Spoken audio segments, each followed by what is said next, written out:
Hello, hello, hello everyone. This side Poonam Grover from St. Andrews College of Technology and Management, Farooq Nagar, Gurugram. I'm a faculty member in Electronics and Telecommunication Department. Today I am start with my lecture number 16, which are came under Unit 4 for the VHDL digital system design, and this lecture is beneficial for ETC 6th semester student. So in my today lecture, I will cover the various topic, that is type conversions, guarded signal, attribute, user defined attributes, predefined attributes, value attributes, and signal attributes. So this lecture is very much important for you, and also as per your exam point of view. So listen, be carefully. Then you can start with your first, that is called your type conversions. What do you mean by type conversions? The language does allow for a very restricted set of type casting that is explicitly converting value between types. For example, suppose कीजिए कि आपने, जैसे suppose करो सम को आपने एक integer नाम की वैल्यू असाइन करनी है with the help of your variable assignment operator. It means हमने एक्सप्लिसिटली कोई वैल्यू जो है वो आपके सम टारगेट सिग्नल को असाइन करवानी है. तो हमारी जो एक्सप्लिसिटली वैल्यू है वो क्या है, पोलीविड्थ इनटू में 1.5. So that will be convert the real value obtain from poly width into में 1.5 to its equivalent integer value. पहले तो वो क्या करेगा कि जो भी वैल्यू है जो हमने एक्सप्लिसिटली डिफाइन की हुई है, दैट इज पोलीविड्थ इनटू में 1.5, जो भी उसकी पोलीविड्थ होगी उसको 1.5 से मल्टीप्लाई करेगा. देन उसको रियल नंबर इंटीजर में चेंज करने के बाद that value be assign to your some same type of signal. It means remember these thing very carefully कि अगर हम जिस तरह का भी कन्वर्जन कर रहे हैं, अगर हमने यहाँ कोई वैल्यू असाइन की है, that will B explicitly assign. So in that case, the type should be same when that particular type of value should be assigned to your target signal. So these are so between the integer real, between array types, and there may be some dimensions and whose index types that are the same and element types are the same. क्योंकि उनके कहने का मतलब कि जो दो है, जो ये दोनों एलिमेंट है, जो आपका सोर्स है और एक आपका क्या है, यू कैन से ये सोर्स होगा आपका और ये आपका रेसिपेंट होगा. तो दोनों के जो एलिमेंट्स हैं की टाइप है वो क्या होनी चाहिए, आपकी सेम होनी चाहिए. अगर अगर लाइक अगर आप कुछ टाइप के अंदर कोई अनदर काइंड ऑफ टाइप है, another kind of type conversion है, तो उस केस में जो यूजर है वो पहले से कुछ यूजर डिफाइंड टाइप कन्वर्जन पहले से ही शो करेगा. तो आप उन टाइप कन्वर्जन के थ्रू अपना फंक्शन परफॉर्म कर सकते हैं. यानी कि इस कहने का मतलब क्या है कि अगर आपने कोई another type of conversion use करना है, तो जो यूजर है उससे पहले प्री डिफाइन करवाएगा by the language and can be perform by using user defined function. और वो सारी जो अनदर काइंड ऑफ कन्वर्जन थी वो यूजर डिफाइंड फंक्शन के अकॉर्डिंग परफॉर्म होंगी. Clear? Next is called your guarded signal. What do you mean by guarded signal?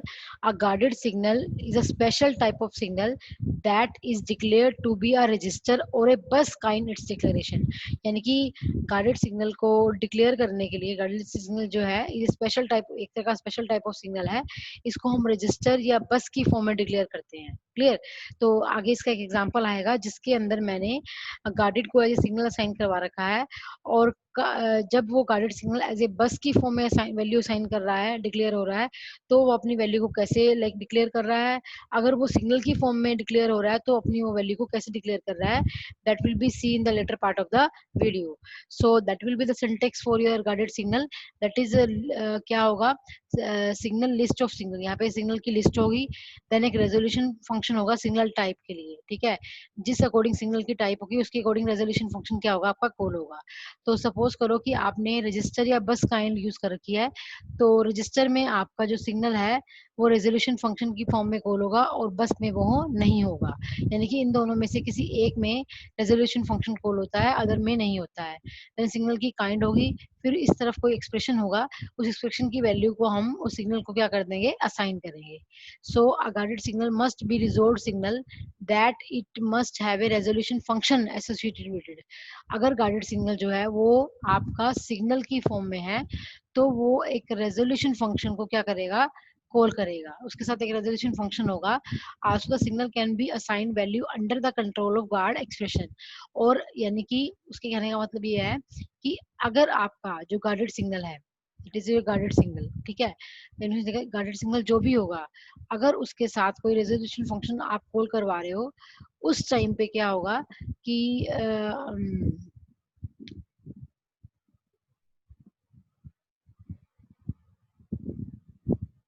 Signal can only be assign value under the control of guarded expression. तो अगर वो resolution function को call कर रहा है, तो जो भी एक्सप्रेशन के अकॉर्डिंग आपका कंट्रोल जो है, इस that depends upon your expression, ठीक है। इफ इस एक्सप्रेशन के सिंप्लीफिकेशन के अकॉर्डिंग ही आपकी वैल्यू पर्टिकुलर टाइप को क्या होगी, आपकी असाइन होगी। For example using a guarded assignment option use to concurrent signal assignment statement, जैसे हम गार्डेड सिग्नल जो है कॉन्करेंट में यूज कर रहे हैं, this implies that the guided signal can only be assigned value within the block statement। तो इस केस में अगर आप कंट्रोल असाइनमेंट स्टेटमेंट यूज कर रहे हो, तो गार्डेड सिग्नल की वैल्यू को असाइन करने के लिए आपके पास ब्लॉक स्टेटमेंट होना बहुत जरूरी है, ठीक है। A guarded signal behave differentially from other signal in that when the guarded expression is false and the driver to be guarded signal becomes disconnected after a specified time। उसने बोला है कि अगर मान लो जो एक्सप्रेशन है जो आपने गार्डेड सिग्नल की फॉर्म में लिखा हुआ है ऊपर सिंटेक्स की फॉर्म में, अगर उसकी वैल्यू फॉल्स हो जाती है, तो आप क्या करोगे, एक स्पेसिफिक टाइम के बाद आप उस फंक्शन से क्या हो जाओगे, डिस्कनेक्ट हो जाओगे। ऑन द अदर हैंड अगर तो वो गार्डेड है, अगर वो अनगार्डेड होता तो क्या करते, उस टाइम में अगर आपका एक्सप्रेशन फॉल्स होता है, any new event on the signal appearing in the expression do not influence the value for your target signal।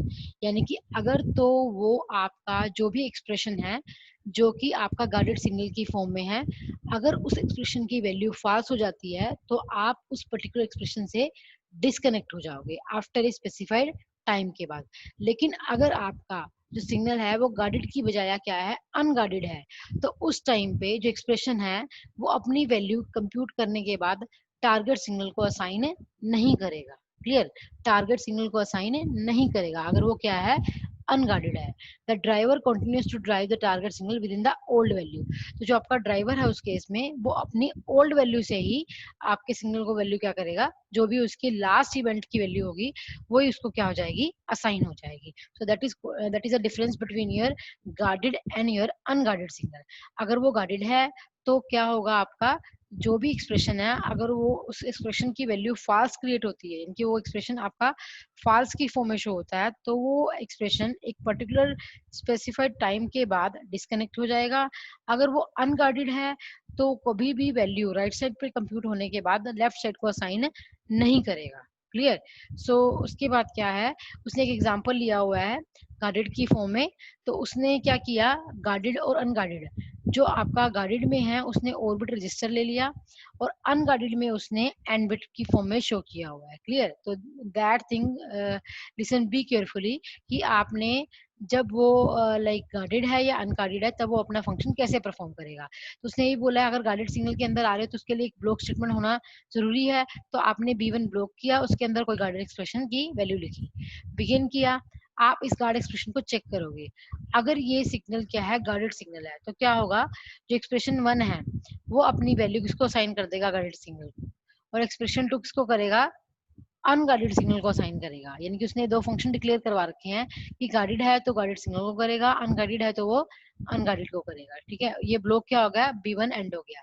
It means अगर जो भी उसने फंक्शन इंक्लूड कर रखे हैं अपने में, उस फंक्शन की वैल्यू राइट साइड को असाइन होगी। ठीक है, whenever the signal becomes guarded or unguarded, that will be part of your you can say block statement. तो आपने यहाँ पे ब्लॉक डिक्लेयर कर दिया, उस ब्लॉक का आपने क्या किया, एंड किया। ठीक है, अब क्या करते हो, जैसे मान लो सपोज अब नेक्स्ट स्टेटमेंट क्या आएगी, तो transforming the guarded signal assignment statement in its equal process statement by the block B1 now looks like. अब वो जो वैल्यू है, वो आपकी जो एक्सप्रेशन है वो ट्रू होते हैं, फाल्स होते हैं, तो वैल्यू कैसे असाइन करेंगे, that will be see in the lower part of the program. आपने जो भी ब्लॉक लिया उसके अंदर जो गार्डेड एक्सप्रेशन लिया हुआ है, अगर तो वो प्रोसेस के अंदर आता है तो आप इफ स्टेटमेंट यूज करोगे, if statement guard then, it means वो अगर गार्डेड सिग्नल है तो एक्सप्रेशन 1 किसको असाइन होगा, इसको। लेकिन अगर गार्डेड सिग्नल की वैल्यू जो है वो फॉल्स हो जाती है, ठीक है, अगर तो वो ट्रू होती है तो एक्सप्रेशन 1 की वैल्यू गार्डेड सिग्नल को असाइन होती है। लेकिन अगर वो फॉल्स होती है तो मैंने यही बताया कि वो एक स्पेसिफाइड टाइम के बाद डिस्कनेक्ट हो जाएगा, तो वो वैल्यू क्या असाइन करेगा, आपकी नल असाइन करेगा, अगर वो सिग्नल क्या है, आपका गाइडेड है। लेकिन अगर वो सिग्नल आपका अनगाइडेड है तो क्या करेगा, एक्सप्रेशन 2 असाइन करेगा। देन क्या होगा आपका एंड इफ, लेकिन इसके अंदर क्या होगा, वो नल की बजाय उस सिग्नल पे कुछ टाइम के लिए क्या लगा देगा, वेट लगा देगा, ठीक है। देन आपने जो जो फंक्शन स्टार्ट किए हैं वो फंक्शन आपके प्रोसेस के अंदर एंड हो जाएंगे, उसी ब्लॉक का एंड होगा। And also you can clear the concept of either your signal will be guided or unguided, and how that particular type of signal assign the value to your right hand side as per the case of your guided and unguided signal. Clear. अब उसके बाद जैसे मान लो उसने यहाँ पे एक और एग्जांपल शो किया हुआ है कि अगर आप उस फंक्शन को बोला है कि अगर आप गाइडेड सिग्नल के अकॉर्डिंग फॉलो कर रहे हो तो अगर वो फंक्शन फॉल्स होता है तो आपकी वैल्यू एक स्पेसिफाइड टाइम इंटरवल के बाद क्या हो जाती है, डिस्कनेक्ट हो जाती है। तो आप डिस्कनेक्ट गाइडेड सिग्नल की फॉर्म में भी इसको एक्सप्लेन कर सकते हो कि उसके लिए सिंटेक्स इसको लिखा जाएगा रादर देन कि वो डिस्कनेक्ट कैसे हो रहा है। तो अगर वो डिस्कनेक्ट हो रहा है तो वो क्या होगा, आपका गाइडेड सिग्नल होगा, उस गाइडेड सिग्नल का नेम होगा, सिग्नल की टाइप होगी आफ्टर टाइम एक्सप्रेशन। तो इसका मतलब क्या है, जो डिस्कनेक्ट होगा सिग्नल उसका नेम होगा, then bit, bit type, bit after 8 nanosecond के बाद वो फंक्शन आपका क्या हो जाएगा, डिस्कनेक्ट हो जाएगा, ठीक है। सो इसमें एक अल्टरनेटिव वे और भी बता रखी है कि अगर जो S1 उसने क्या बोला था, statement specify the driver S1 will be disconnected after 10 nano second, कि वो 10 नैनो सेकेंड के बाद ड्राइवर जो है वो आपका क्या हो जाएगा, डिस्कनेक्ट हो जाएगा। अगर वो डिस्कनेक्ट हो रहा है तो उसको वैल्यू क्या असाइन होगी, नल असाइन होगी। सो अगर आप डिस्कनेक्ट को इस फॉर्म में भी लिख के एक्सप्लेन करना चाहो तब भी आप कर सकते हो एज एन एक्सप्रेशन की फॉर्म में। नेक्स्ट है आपका कि अब आपका जो गाइडेड सिग्नल है that is a part of either register और यू कैन से बस। so that guarded signal concept or you can say that will be that phenomena will work as a differentiate। उसने बोला कि ये अलग अलग बिहेवियर से काम करता है कि गार्डेड सिग्नल आपका रजिस्टर के अंदर रह के काम कर रहा है या फिर गार्डेड सिग्नल आपका किसके अंदर रह के काम कर रहा है, आपका देखिए ध्यान से इसके अंदर इसने क्या किया है कि सपोज करो कि अगर आपका signal will be behave as an bus और रजिस्टर, तो उस फॉर्म में आप अपने गाइडेड सिग्नल को कैसे वर्क करवाएंगे। आपने एक प्रोग्राम शेयर किया हुआ है एंटिटी गाइडेड सिग्नल के नाम से, उसमें आपने clock as an in bit type like करवा रखी है और क्लॉक का जो सीक्वेंस है in the form of an वो क्या होगा, आपका इंटीजर टाइप की फॉर्म में डिक्लेयर होगा। इट मीन्स आपने जो गाइडेड सिग्नल है वो क्लॉक के ऊपर अप्लाई किया है, ठीक है। तो एग्जाम्पल में जो आपका गाइडेड सिग्नल है, अगर वो उस गाइडेड सिग्नल जो है वो आपका रजिस्टर सिग्नल है तो वो उसमें आपने वायर्ड एंड को इंटीजर टाइप रजिस्टर डिक्लेयर कर रखा है। अगर वो आपका बस टाइप का है तो आप किसके थ्रू करवा रहे हो उसको, वायर और टाइप बस के थ्रू, ठीक है। और इन दोनों सिग्नल को आपने ब्लॉक के अंदर डिक्लेयर करवा रखा है कि ये दोनों सिग्नल जो है वो एक स्पेसिफाइड टाइम के बाद क्या हो जाएंगे, ऑटोमेटिकली डिस्कनेक्ट हो जाएंगे। यानी कि इट मीन्स जो आपका रजिस्टर है वो 15 नैनो सेकंड के बाद डिस्कनेक्ट हो जाएगा और जो बस सिग्नल है वो आपका 20 नैनो सेकंड के बाद क्या हो जाएगा, डिस्कनेक्ट हो जाएगा। सो बिगिन के अंदर आपने ब्लॉक लिया, ब्लॉक के अंदर आपने क्लॉक इक्वल टू क्या लिख रखी है, 1 लिख रखी है एंड नॉट क्लॉक स्टेबल, और स्टेबल आपकी क्लॉक कभी भी स्टेबल नहीं है, ठीक है। तो आपने अगर यानी कि जो गाइडेड सिग्नल है वो अपनी वैल्यू कुछ डिले के बाद असाइन करते हैं तो वो आपने उस डिले के बाद क्या कर दिया, असाइन कर दिया, ठीक है, in the form of block के फॉर्म में। यानी कि आपने क्या किया कि आपने जो गाइडेड सिग्नल है अगर वो आप ब्लॉक की फॉर्म में डिक्लेयर कर रहे हो नेचुरल सी बात है कि वो सिग्नल कुछ टाइम के बाद अपनी वैल्यू राइट हैंड साइड के अप्रोक्सीमेशन क्या करते हैं, असाइन करते हैं। लेकिन अगर that signal will be become part as an you can say guided signal, तो क्या होगा उसके अंदर डिस्कनेक्शन की जो डिले होगा वो भी क्या होगा, आपका ऐड होगा। क्लियर। यानी कि ये आपका सिंपल गाइडेड सिग्नल है, जो हमने प्रीवियस टॉपिक शेयर किया इन the form of block statement, वो सारा वर्क इस टॉपिक के अंदर आता है। क्लियर। लेकिन इस पार्ट में उसने उस डिस्कनेक्शन के डिले की वैल्यू भी साथ में डिस्प्ले कर रखी है कि अगर वो रजिस्टर है तो डिस्कनेक्शन डिले इतना होगा, अगर वो लाइक बस है तो उसका डिस्कनेक्शन डिले कितना होगा, इतना होगा। तो एक्चुअल डिले कितना है आपका 15, किसके लिए, रजिस्टर के लिए। और यहाँ पे रजिस्टर के लिए एक्चुअल डिले कितना है, 50। इट मीन 50 + 15 कितना हो जाएगा आपका 65। It mean the signal will be scheduled, ठीक है, after 69 5 nanosecond, that will be assigning the value to your right hand side. Clear. तो उसने क्या लिखा है कि like because of disconnection specification, the driver of the signal register signal and bus signal are scheduled to be disconnected after 15 + 50, that is t + 65 nanosecond, or and will be assigning other expression will be get the value after t + 30 respectively. So at the time t + 30, the function wire or are called determine the value of the signal bus signal if all the drivers are off. यानी कि जब सारे driver of होंगे तो ये इतने nanosecond के delay के बाद क्या करेगा, वैल्यू असाइन कर देगा। क्लियर।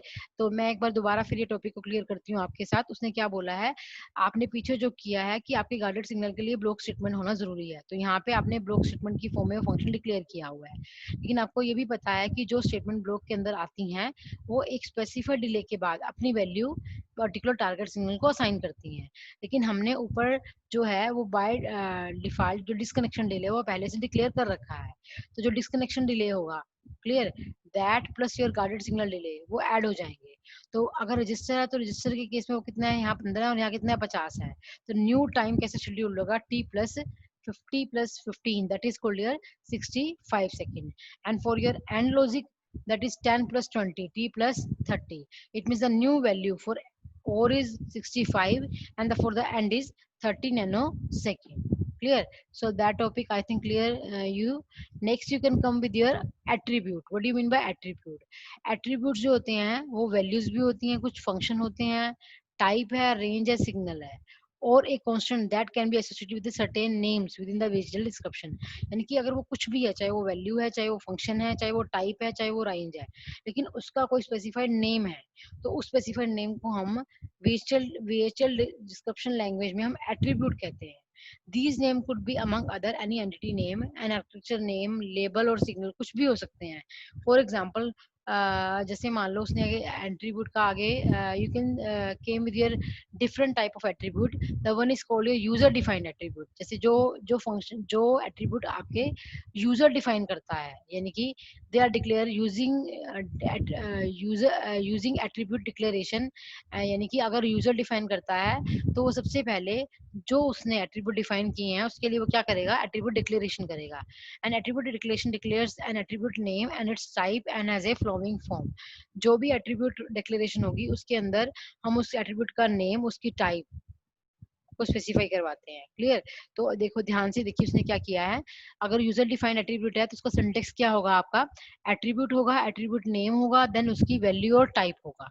ठीक है। जैसे मान लो उसने एक टाइप लिया जिसमें कंपोनेंट की लोकेशन को उसने रिकॉर्ड की फॉर्म में सेव कर रखा है, तो रिकॉर्ड में उसने XY इंटीजर एंड रिकॉर्ड किया। अगर वो टाइप इंच है, ठीक है, तो उसकी रेंज क्या होगी, फ्रॉम 0 to 1000। लेकिन उसके अंदर रिकॉर्ड क्या होगा, माइक्रोन या एंड यूनिट्स की फॉर्म में होगा। नेक्स्ट टाइप क्या है, उसकी फैराडे है, जिसकी रेंज कितनी है 0 से लेकर 5000 तक। उसके यूनिट क्या होंगे, आपके PF होंगे, and unit. Clear. So the attribute क्या बन गया आपका फर्स्ट वाला, that is called your placement. Placement में क्या है आपका कॉम्प लोकेशन। नेक्स्ट एट्रीब्यूट क्या है आपका लेंथ, जिसमें क्या है इंचेस है। नेक्स्ट एट्रीब्यूट क्या है आपका कैपेसिटेंस, जिसमें क्या है आपका फेराडेज है।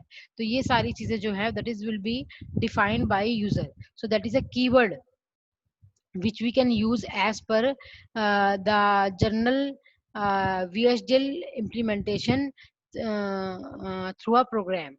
क्लियर। सो ये जो एट्रीब्यूट है उसने पहले से प्री डिफाइन किए हुए हैं और इन्हीं एट्रीब्यूट्स का हम यूज करेंगे in the later part of the program. Clear. Next क्या है आपका, यूजर डिफाइंड एट्रीब्यूट्स आपके हो गए हैं। अब उसने कहा है कि उसको लिखने का सिंटेक्स क्या है। जो भी एट्रीब्यूट होगा उसका नाम होगा, उसके अंदर आइटम के नेम होंगे, the name class of expression is. Clear. So यहाँ पे जैसे मान लो उसने एक एट्रीब्यूट लिया कैपेसिटेंस, ठीक है, कैपेसिटेंस ऑफ जो कैपेसिटेंस की है उसकी वैल्यू, जो कैपेसिटेंस की वैल्यू है वो दो फंक्शन पे डिपेंड कर रही है, क्लॉक एंड रीसेट, ठीक है। और सिग्नल इस कितने का है, 20 पिको फैरड का। ऐसे अगर लेंथ है, ठीक है, लेंथ को किसकी वैल्यू साइन हो रही है, रिसीवर रेडी की, यानी कि अगर आप एक स्पेसिफिक लेंथ को कवर कर लेते हैं उसके बाद ये शो करेगा कि आपका रिसीवर रेडी है, तो वो लेंथ कितनी होगी, सिग्नल इज 3 माइक्रोन, ठीक है। In this first example the attribute capacitance is associated with two signal, clock and reset, and each of is value 20 picofarad, यानी कि आपके कैपेसिटेंस के पास दो सिग्नल हैं, एक क्लॉक है एक रीसेट है, और हर किसी को 20 पिको, जो वैल्यू वो कितनी असाइन हो रही है, 20 पिकोफैराड की। Clear. The item name attribute specification can also be replaced until the keyword all the indicate all the name belongs to the name class. In the following example, the attribute capacitance is stated with all variables and attributes value set is to 0 picofarad. And attribute capacitance अगर आप ये चाहते हैं कि जैसे मान लो उसने क्या कहा हुआ है कि अगर आपका वो एट्रीब्यूट, जैसे मान लो उसने एट्रीब्यूट बनाया है, यूजर डिफाइंड एट्रीब्यूट है, कैपेसिटेंस जो है यूजर ने बनाया है, जिसके अंदर वो कैपेसिटेंस की दो वैल्यू ले रहा है, क्लॉक एंड रीसेट, ठीक है। उस वैल्यू क्या है उसकी, that has a value of 20 picofarad, यानी कि इन दोनों सिग्नल की वैल्यू क्या है, 20 पिको फैरड। अगर लेंथ है तो वो क्या शो करेगा, रिसीवर रेडी, ठीक है, रिसीवर रेडी का लेंथ वो शो कर रहा है और उसकी वैल्यू कितनी है, 3 माइक्रोन। लेकिन अगर वो कैपेसिटेंस को हर एक वेरिएबल में डिफाइन करवाना चाहता है तो कैपेसिटेंस के साथ ऑल लिखेगा, वेरिएबल टू 0 पिकोफैरड असाइन हो जाएगा, ठीक है। So after creating the attribute then have associated with its name, the value of attribute can then be used in expression by referring. Clear? तो इसमें कैसे होगा कि जैसे मान लो सपोज करो इसने अब वो वैल्यू इसमें असाइन की हुई है, जैसे मान लो आपने नैंड प्लेस नैंड गेट लिया, कंपोनेंट कौन सा लिया है, नैंड लिया है आर्किटेक्चर के अंदर। और अगर कोई नैंड गेट देखते हैं उसके अंदर दो कंपोनेंट कैसे डिक्लेयर करेंगे हम, उसके दो इनपुट होती हैं और एक आउटपुट होती है, तो in one and in two as an in bit and out one as an out bit. Type क्या है, कंपोनेंट की लोकेशन इज, यानी कि पहले अगर आप किसी नैंड गेट का जो कंपोनेंट की फॉर्म में रिकॉर्ड सेव करना चाहते हैं तो आप सबसे पहले उस कंपोनेंट को डिक्लेयर करेंगे, ठीक है, देन उसका क्या होगा, रिकॉर्ड सेव होगा। अगर वो प्लेसमेंट है तो प्लेसमेंट में क्या बताओगे वो कि वो सिग्नल पैरामीटर क्या है, इंटीजर टाइप में है, तो सिग्नल क्या है आपके ए बी एन जेड, जो कि क्या है आपके बिट टाइप के हैं। और ऐसे ही अगर इसके लिए फिर अगर आपने वो सिग्नल डिक्लेयर कर रखे हैं तो उसकी इंस्टेंटेनिएशन होगी as per your instantiated part that will be show as your, तो आपने क्या किया,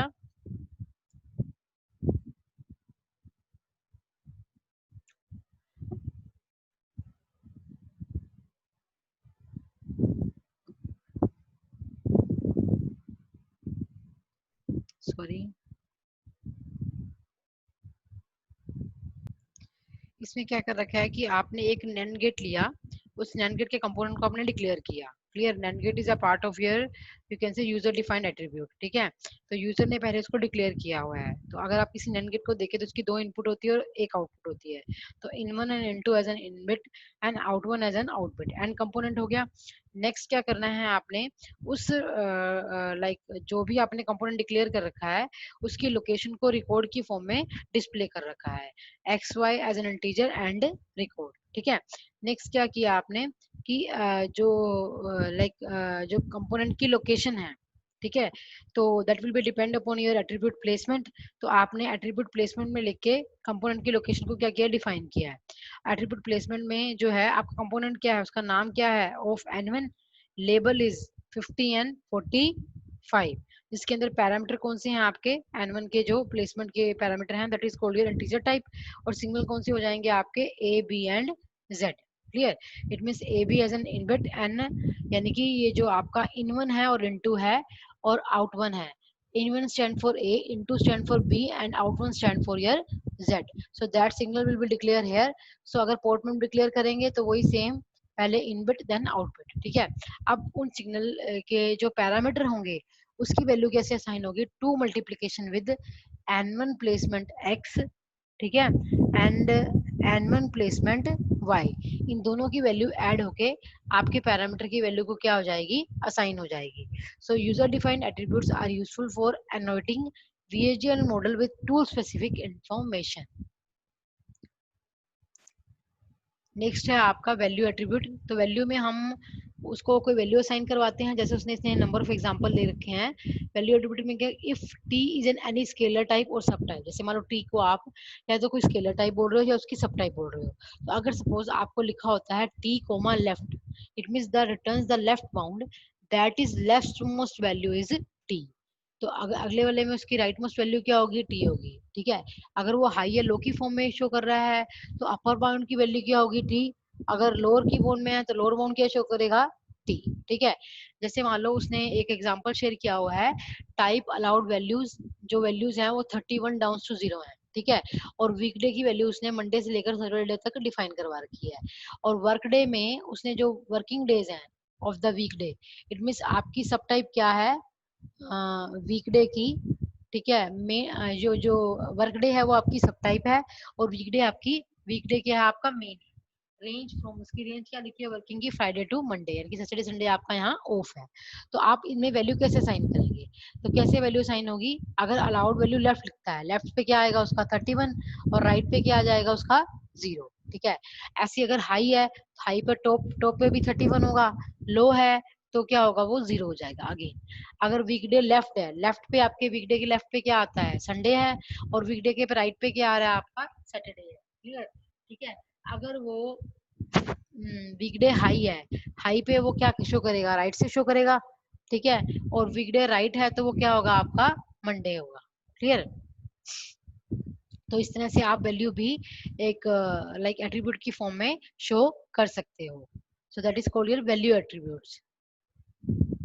नेक्स्ट इसमें बड़ा अच्छा बताया हुआ है कि अगर आपका, जैसे मान लो आप इसने एक सिग्नल ट्रांसमिशन बस के नाम से शो किया है, जिसकी वैल्यू क्या है, 7 डाउन टू 0 है, इट मीन बस लेंथ कितनी हुई उसकी, 8 हुई।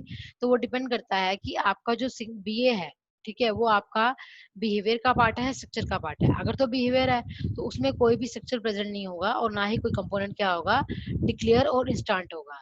लेकिन अगर वो स्ट्रक्चर है तो उसमें कंपोनेंट भी डिक्लेयर होगा, concurrent असाइनमेंट स्टेटमेंट भी आएंगी, और प्रोसेस स्टेटमेंट भी आएगी। So that topic is very interesting for you. Next क्या है आपका,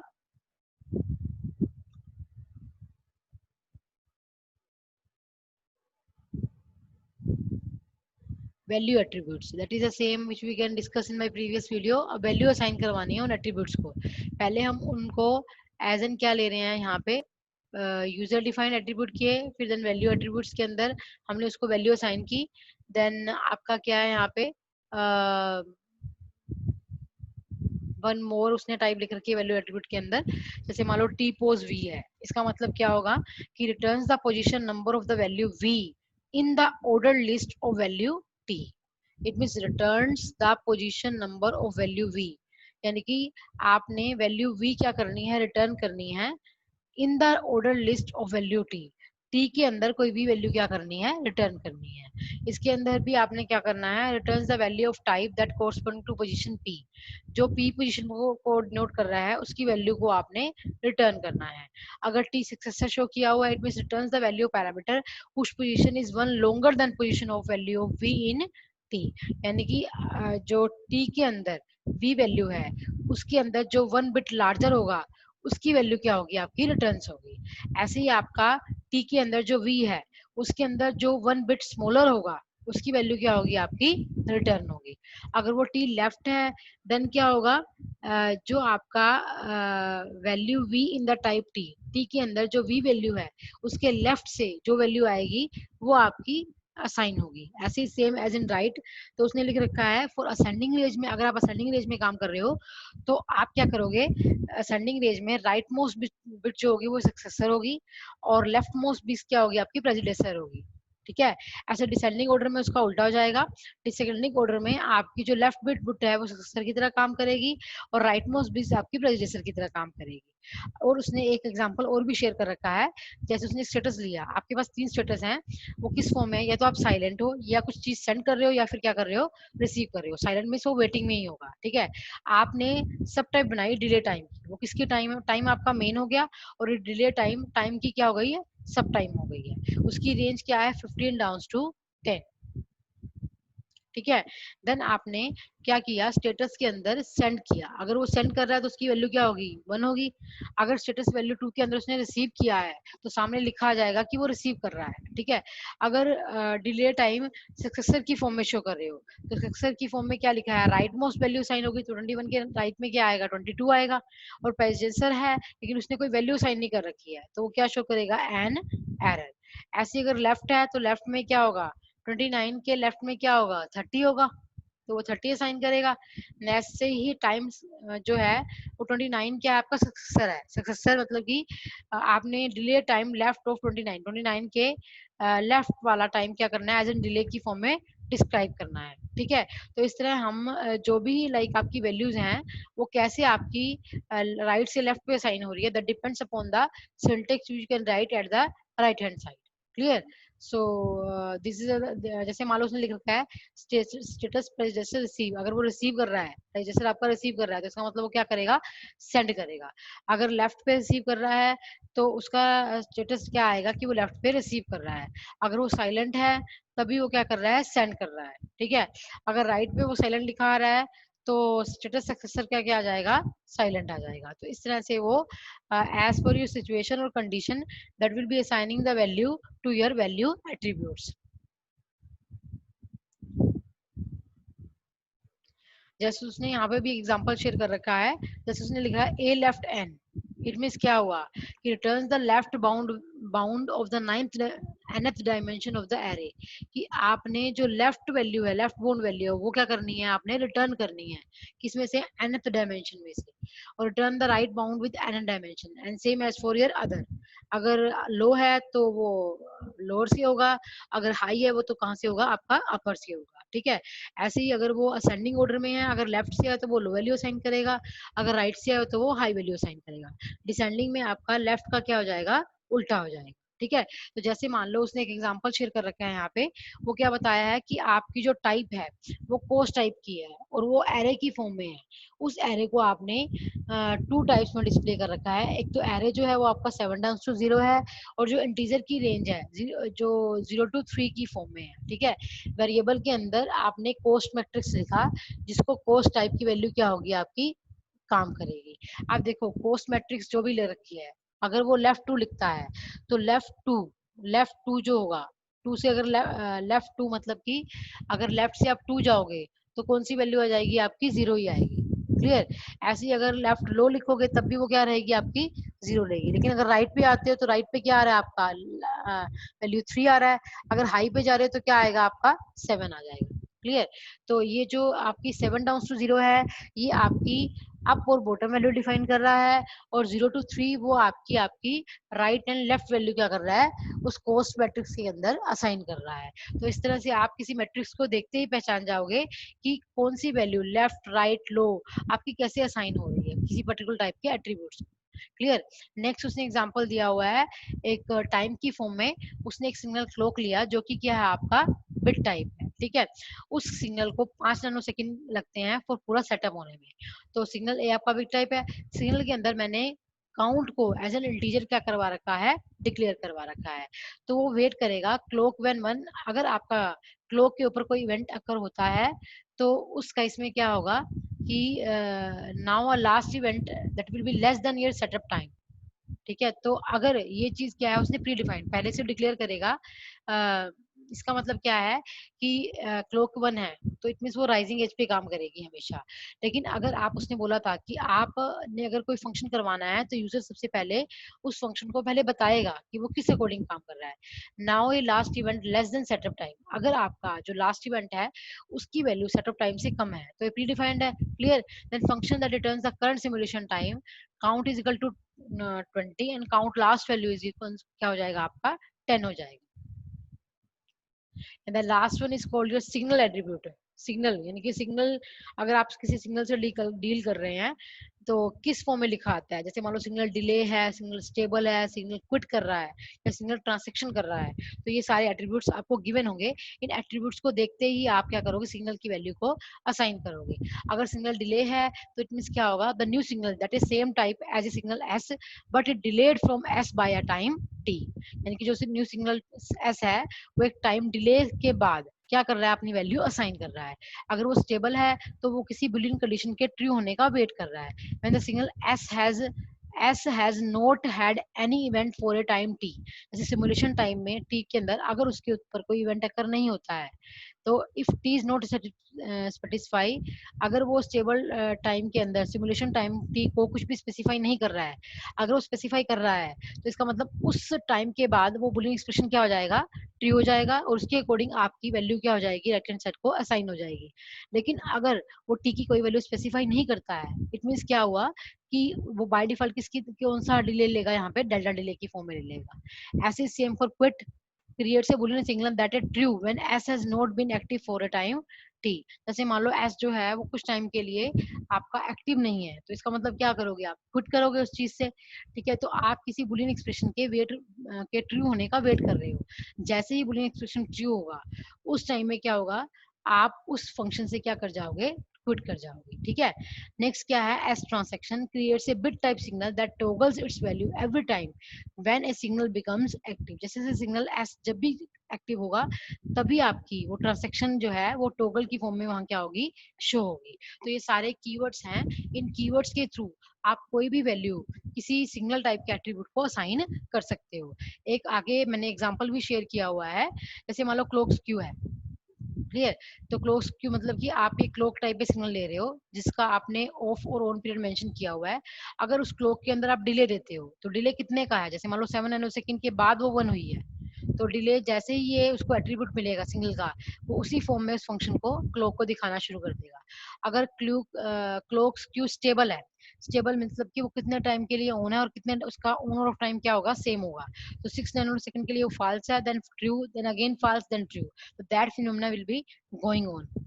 ठीक है, अगर कंट्रोल ए के ऊपर कोई ए सिग्नल है, उसके ऊपर आपने कंट्रोल ट्रांजैक्शन लगाया, that is a not part of your clock, आपने ट्रांजैक्शन को किसी कंट्रोल से सिग्नल से शो किया हुआ है, तो जैसे ही आपका कंट्रोल बिट 1 से 0 होता है, वैसे ही कंट्रोल ट्रांजैक्शन टॉगल करती है from 0 to 1 and from 1 to 0। so that will be show your transaction part in case of your control signal। तो यहाँ पे भी लिखा हुआ है कि कंट्रोल ट्रांजैक्शन क्या होती है, creates a bit type signal that toggle its value every time the signal becomes active।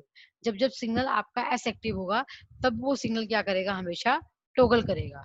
ठीक है, और टोगल करने के बाद ही वो वैल्यू क्या करेगा, अपनी शो करेगा। Clear, so these are the some basic concept which we can cover in my today videos। so here we cover the predefined attributes जो कि यूजर द्वारा होते हैं, और वो पहले आपको यूजर डिफाइन करेगा, उस डिफाइंड एट्रीब्यूट्स के अकॉर्डिंग आप अपनी वैल्यू को क्या करवाओगे, असाइन करवाओगे। क्लियर, ऐसे ही अगर आपका जो वैल्यू है उसके अंदर आप कुछ वैल्यू असाइन करवा रहे हो, ठीक है, सिग्नल के अंदर आपने क्या किया, किसी कंडीशन के होने का वेट किया, किसी बुलियन एक्सप्रेशन के ट्रू होने का वेट किया, तो सिग्नल किसकी फॉर्म में है, क्लॉक, बस वगैरह जो भी होगी, that is called your signal attributes. So in my today lecture I will share the concept of your type of conversion, guarded signal, and last one is called your you can say user defined attributes, value attributes and your signal attributes।